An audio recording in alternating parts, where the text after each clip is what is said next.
Bayern Munich had a very successful domestic season. They were Bundesliga champions, they won the German Cup, and heading into next season they'll be favourites for it all over again. But how will they be lining up? That's what I'm going to take a look at in the next few minutes, a potential starting 11 for Bayern next season. So first up and in goal, and it was actually quite a topic of debate for the last season, but I think it's still going to be Manuel Neuer. The reason I say so is because there were so many rumours about him leaving the club because he wasn't happy and he wanted loads of demands and he wanted loads of assurances that he was still going to be number one after bringing in Alexander Nübel from Schalke. Turns out Bayern Munich did give him a new contract and a load of money, and it looks like he'll still be number one. Still a fantastic goalkeeper, and for Nübel, it's a chance to learn off the best. Neuer will definitely though be keeping goal. Into the defence and now at the right back position. Actually, we'll go to the left back position first because this one's an absolute no-brainer in Alphonso Davies. His breakthrough campaign in the Bundesliga was just sensational. Moving from a left winger to a left back or left wing back most of the time, let's be honest. He was unbelievable. He set fire to the Bundesliga and the Champions League, and what a player they have for the future. Alongside this, if Davies were to get injured, they've also got Lucas Hernandez as well, who can fill in at the left back spot. But onto that right back role, and things may be a little bit difficult because they look quite short.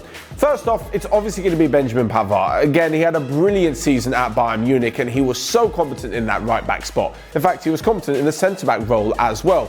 The thing is, at the moment, just as we head into the new season, he is currently injured, meaning Joshua Kimmich is going to have to fill in that role. The thing is, once this happened, you're taking Kimmich out of midfield because there isn't a backup at right back. There have been a whole load of names linked with this role. There was Serginho Dest from Ajax, also Max Aarons, unbelievably, from Norwich.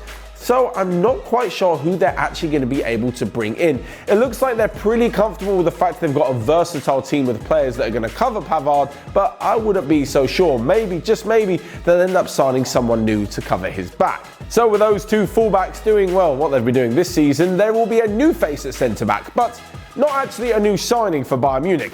Niklas Zula. He is the man who unfortunately got injured at the beginning of last season and will actually be thanking his lucky stars that the Euros have been postponed for a year. This gives him one season at Bayern Munich to get playing again, one season to get fitter, get back into form, and he'll be hoping to be the starting centre-back for Germany next summer.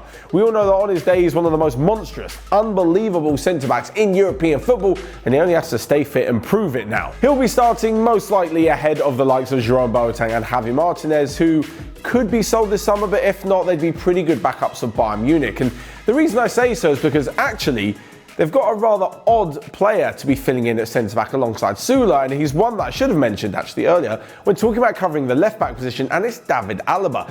Not someone who, when you look at the size of Zula and Boateng and loads of other centre-backs, you'd necessarily assume would be a really good centre-half, but he has been.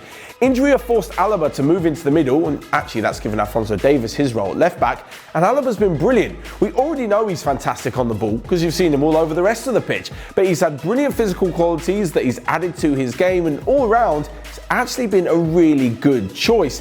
If Bayern Munich aren't to sign another massive multi-million pound player, which it doesn't look like they're going to be doing at the moment, I'm sure Alaba will continue his fine form at centre-back ahead of the likes of Lucas Hernandez. Into midfield though, and this is where they may have one or two decisions to make, and it kind of revolves around the future of Thiago. Now recently there have been loads of talk that he's going to be leaving the club because he refused to sign a contract extension.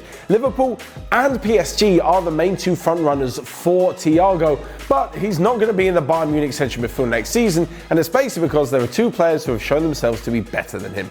The first is Joshua Kimmich. Now, of course, if you go off what I said before, the fact that if Pavar's injured, Kimmich will move to right back, yes, there will be a spot. But if he's not, he is the central midfielder. There is nothing that he can't do. In my eyes, the future Bayern captain, and I'm sure he'll be staying in that central midfield for many years to come. Unfortunately, the likes of Javi Martinez, who also mentioned about being a centre-back, probably won't be getting a look in, and neither will youngster Michael Cuisance, even though he's had a pretty good showing whenever he's managed to get some minutes in the first team. Now, alongside Kimmich is going to be the beast, the man mountain that is now Leon Goretzka. He kind of, before lockdown, wasn't actually a top of Bayern Munich's list when it comes to naming the starting 11 every week, but now, since lockdown, he seems to have packed on the muscle and is now an absolute engine in midfield, like really fulfilling his potential, becoming one hell of a central midfielder. This means that whether Thiago stays or not, he probably won't get in the team, and the same thing goes for Corentin Tolisso, who let's be honest, hasn't exactly had the best of careers at Bayern Munich since signing from Lyon. As for Goretzka, yeah, like I said, him and Kimmich in the midfield for Bayern Munich is probably going to be the same for Germany as well. Those two look like an unstoppable pair. So next up, we move into the attacking midfield three. Yes, this is a 4-2-3-1 formation, and we have a new player in our midst, and that is Leroy Sane. One of the longest running transfer sagas from last summer finally ended this summer as Bayern Munich paid around 50 million euros for the Manchester City winger, and he is now back in his homeland with the biggest and best team. And let's be honest, I can only see him doing absolutely unbelievable. I'd be shocked if he turns out to be an absolute flop. He will surely be on that left-hand side ahead of the likes of Kingsley Coman and even Perisic, if Perisic even stays at the club. But the name I mentioned before, just there, Kingsley Coman, the bad news for him is that he's not going to get into the team on the right-hand side either. That is because Serge Gnabry is in there, someone who has been incredibly consistent, incredibly good, and it's easy to forget that he used to sit on the bench for West Brom on loan from Arsenal. Anyway, as I mentioned before, with most of the German players who are good for Bayern are going to be in the national team, same thing goes for Serge Gnabry. His incredible form at Bayern has translated to some great form at Germany, and you can imagine that when they line up for the Euros next summer, he will be one of the first names on the team sheet. Certainly one of the first names when you think about the attacking options. Into the middle now, and it looks like, despite the fact there have been big transfer rumours concerning Kai Havertz to Bayern Munich, they won't be signing him this summer. In fact, by the time you watch this video, he may already be a Chelsea player. If so, and even if not so, it's still going to be Thomas Muller in that number 10 role. Since Hansi Flick came in and for some reason took him back into the team where Niko Kovac saw that he wasn't fit, Muller has repaid the faith shown in him by his new manager, with, quite honestly, being one of the best attacking midfielders in the whole of Europe this season. An insane number of assists, just a brilliant player all round, and when you look at all the goals that a certain Polish striker has scored this season, you've probably got Muller to thank for quite a few of them. As I mentioned before, Kai Havertz was the main name linked with Bayern Munich because, well, he was a young star rising in Germany, so of course Bayern Munich are going to be taking a look at him. The problem is that having spent money on Leroy Sane and been affected by the COVID impacts on the financial world, it looks like Bayern won't necessarily be spending too big after spending 50 million on Sane, so they can wipe out the fact they're going to have to spend 80 to 100 million to bring in Kai Havertz. On top of this, Coutinho will not be staying at the club after his loan from Barcelona, so that only really leaves Muller.